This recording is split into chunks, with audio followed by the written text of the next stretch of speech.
Welcome back students, I hope all of you are healthy and safe. Last video में हमने theoretical concept जो है cover कर लिया था लाइबिलिटीज ऑफ अ पार्टनर का।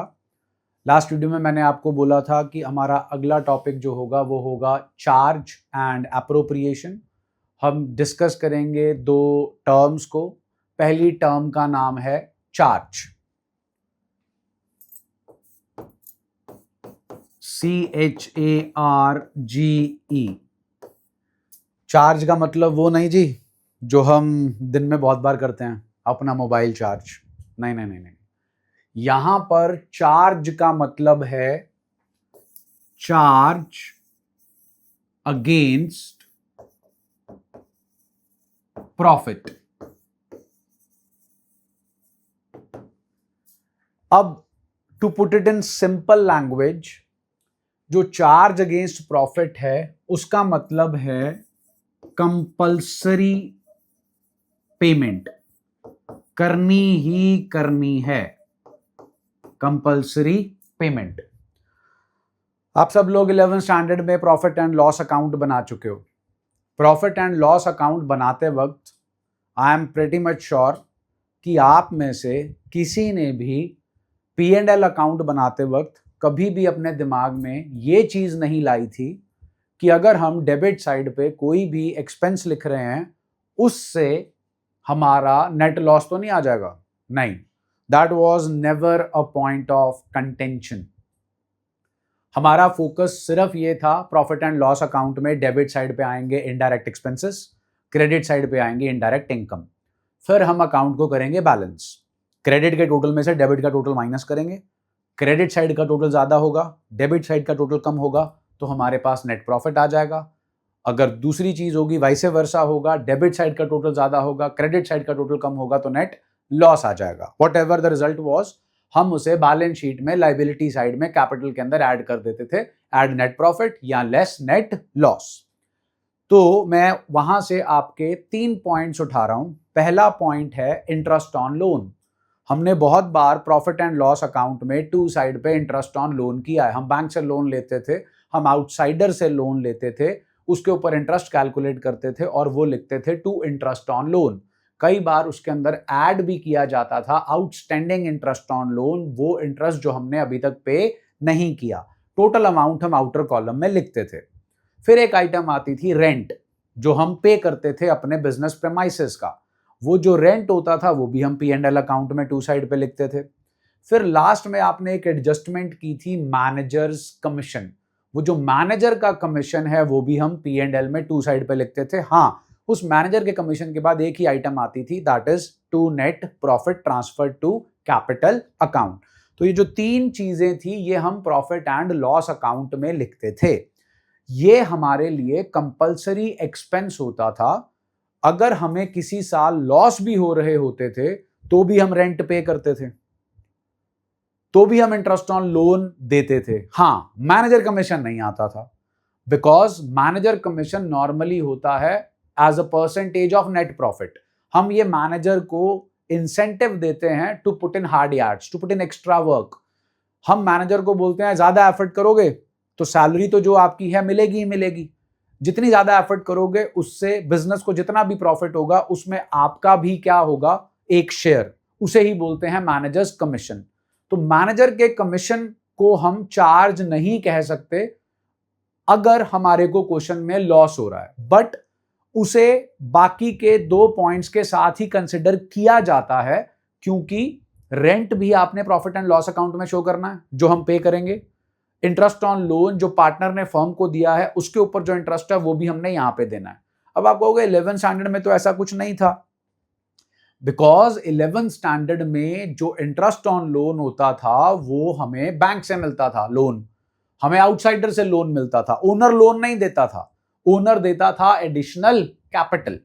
ओनर कभी भी लोन प्रोवाइड नहीं करता था बिजनेस को।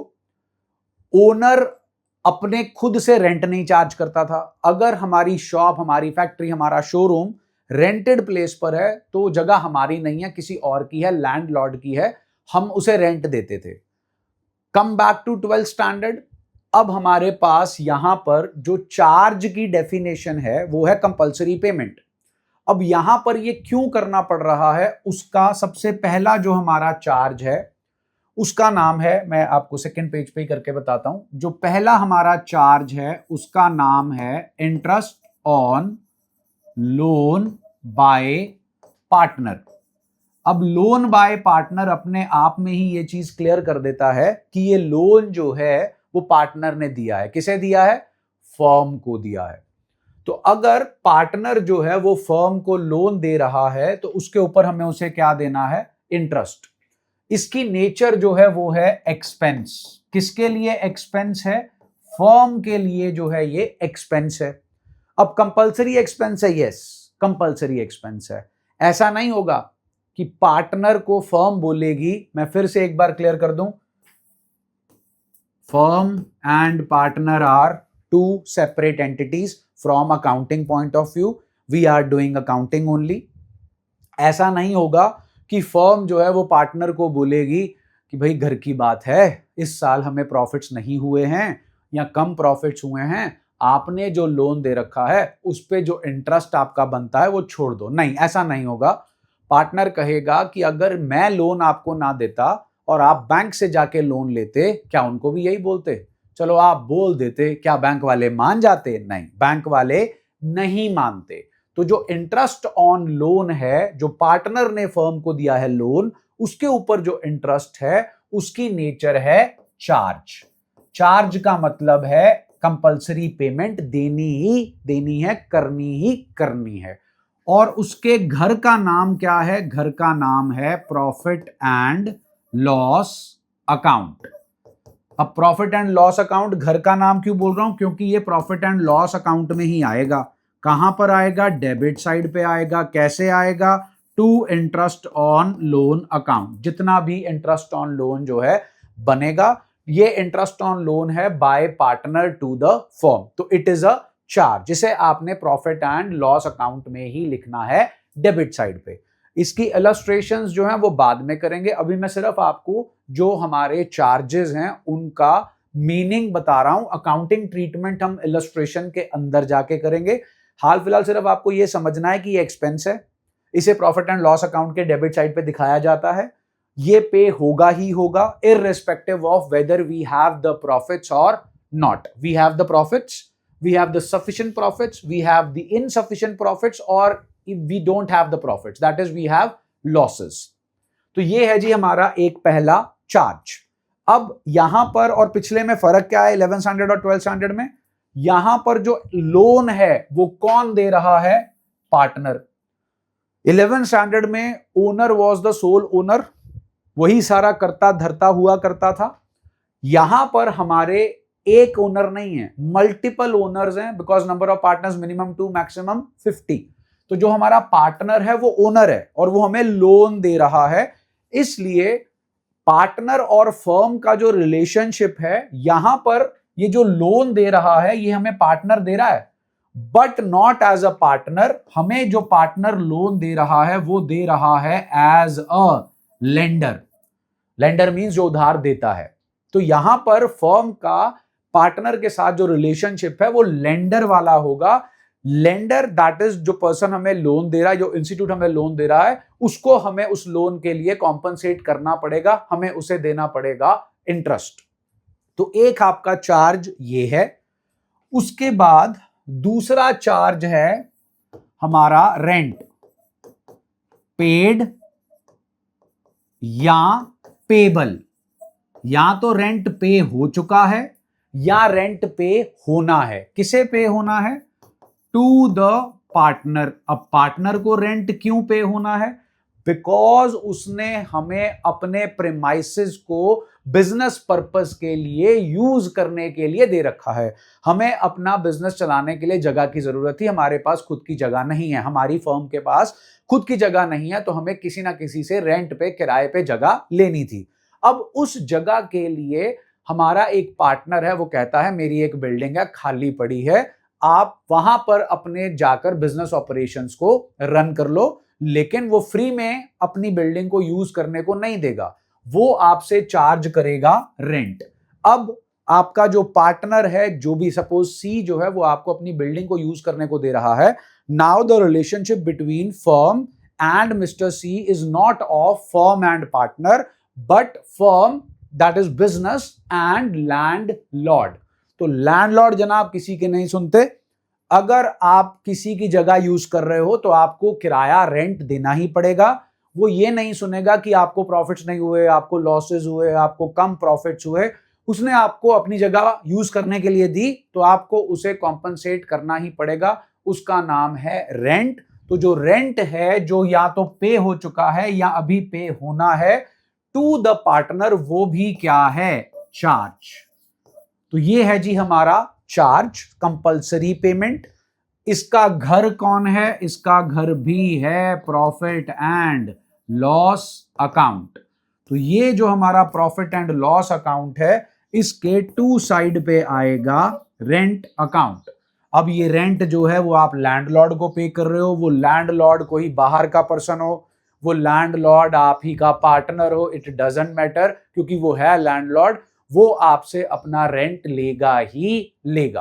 तो ये है आपकी सेकंड एग्जांपल ऑफ चार्ज।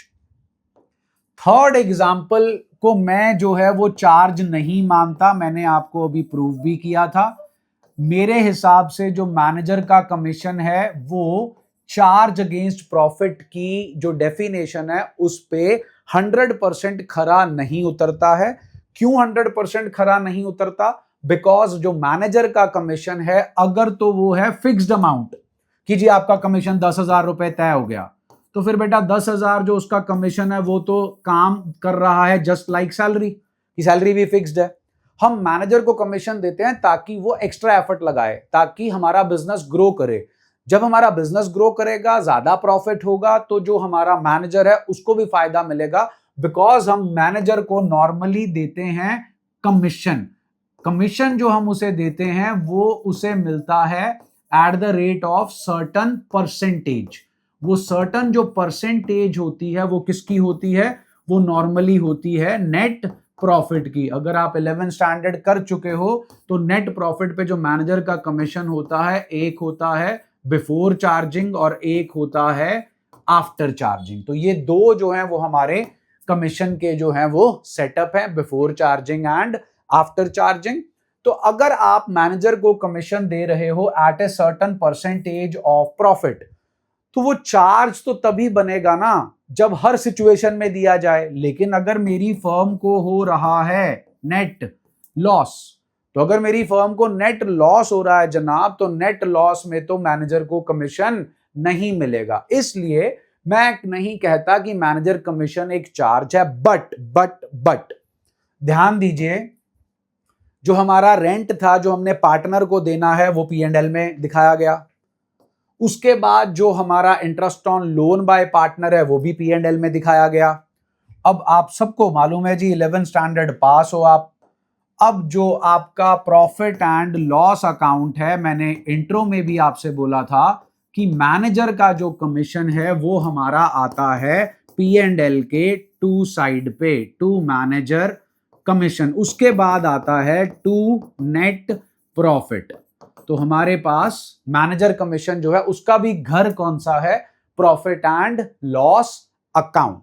तो ये है जी हमारे चार्ज अगेंस्ट प्रॉफिट्स। दो हैं, तीसरा सिर्फ इसलिए लिख रहा हूं क्योंकि उसका घर भी है प्रॉफिट एंड लॉस अकाउंट। अगर होगा तो आप उसे यहीं पर लिखोगे। अब एक और चार्ज होता है, मैं अभी नहीं बता रहा, आगे जाके टॉपिक्स में आएगा, बिकॉज अभी बताऊंगा तो कंफ्यूज हो जाओगे। There is one more charge, लेकिन वो हर बार चार्ज नहीं होता। उसे चार्ज तब माना जाता है जब क्वेश्चन कैटेगोरिकली स्पेसिफिकली आपको बोले treat this thing as a charge, तब हम उसे जो है वो चार्ज मानेंगे। तो इस वीडियो में मैंने आपको बोला था कि मैं चार्ज का मतलब बताऊंगा। तो ये हो गया जी हमारे चार्ज का मीनिंग, इससे रिलेटेड इलस्ट्रेशंस, इसका अकाउंटिंग ट्रीटमेंट इन डेप्थ में जाकर नहीं बताऊंगा। रीजन, अगर आप मेरी वीडियोस के दम पर अपनी 12 स्टैंडर्ड की स्टार्ट कर रहे हो तो अभी आप बिल्कुल रॉ हो। अगर आप बिल्कुल रॉ हो तो आप उस चीज को अभी समझ नहीं पाओगे। Once you get deeper into 12th standard, deeper into this first chapter, जब आपको चैप्टर अच्छे तरीके से समझ आने लग जाएगा, तब आपको उसका अकाउंटिंग ट्रीटमेंट भी अच्छे तरीके से समझ आने लगेगा। हाल फिलहाल हमारा पर्पस सिर्फ ये पता लगाना है कि चार्ज क्या है, चार्ज के एग्जाम्पल्स क्या हैं, चार्ज को लिखना कहां पर है, प्रॉफिट एंड लॉस अकाउंट के डेबिट साइड पे। यह समझना इसलिए जरूरी है क्योंकि चार्ज के बाद आती है एप्रोप्रिएशन। दोनों अलग अलग चीजें हैं। अगर दोनों का मतलब आपको क्लियर होगा तभी आप दोनों को एक दूसरे की जगह पर यूज नहीं करोगे, इंटरचेंजेबली यूज नहीं करोगे, अगर आपको दोनों का मतलब जो है वो अपने दिमाग में क्लियर होगा। तो मैंने आपको जो है इस वीडियो में सिर्फ और सिर्फ चार्ज का मतलब बताया, चार्ज का घर बताया, चार्ज के एग्जाम्पल्स बताए, चार्ज क्यों आया है यहां पर 11th में क्यों नहीं था, क्योंकि यहां पर मैनेजर के कमीशन को अगर मैं छोड़ दूं तो जो बाकी दो चीजें बताई हैं वो दो चीजें बिजनेस के लिए खर्चा है, एक्सपेंस है, लेकिन वो एक्सपेंस किसी बाहर वाले के टुवर्ड्स नहीं है, वो एक्सपेंस है towards the partner, for once as a lender and for second as a landlord. जब उधार दे रहा है तो लेंडर, और जब जो है वो आपको अपनी जगह यूज करने के लिए दे रहा है देन एज अ लैंडलॉर्ड। अगली वीडियो के अंदर मैं आपको इसकी 2-3 इलस्ट्रेशंस हैं, रेंट वाले की भी और आपके इंटरेस्ट वाले की भी, तो मैं उतना ही काम कराऊंगा जितना आप अभी आराम से जो है वो समझ पाओगे। उसके बाद हम मूव ऑन करेंगे एप्रोप्रिएशन पर। एप्रोप्रिएशन का मीनिंग बताया जाएगा, एप्रोप्रिएशन के एग्जाम्पल्स बताए जाएंगे, एंड फिर बेसिकली हमारा स्टार्ट होगा फुल फ्लेज्ड टॉपिक, जो इस चैप्टर का पहला टॉपिक है, जिसके अंदर सारी एप्रोप्रिएशंस आ जाती हैं। नाम है profit and loss appropriation account. जो इसके बाद मैं आपको इसकी अकाउंटिंग ट्रीटमेंट से रिलेटेड जो इलस्ट्रेशंस कराऊंगा वो अपने आप में नहीं आती, अगर वो आएंगी तो वो ऑब्जेक्टिव टाइप में आएंगी 1 मार्कर में, लेकिन उनका इंपैक्ट पड़ता है जब हम full fledged profit and loss appropriation account बनाते हैं, क्योंकि हम जब P&L एप्रोप्रिएशन अकाउंट बनाएंगे उसमें ये जो चार्ज वाला सेटअप है उसकी नॉलेज होना बहुत जरूरी है। आई होप आपको चार्ज का मतलब जो है वो समझ में आया होगा। अगर आपको वीडियोस जो हैं वो पसंद आ रही हैं, आपको इनसे कोई फायदा हो रहा है, आपके बेसिक्स क्लियर हो रहे हैं, then do like, share and subscribe the video and subscribe the channel. मिलते हैं जी ब्रेक के बाद अगली वीडियो के साथ। Stay healthy and blessed. Thank you.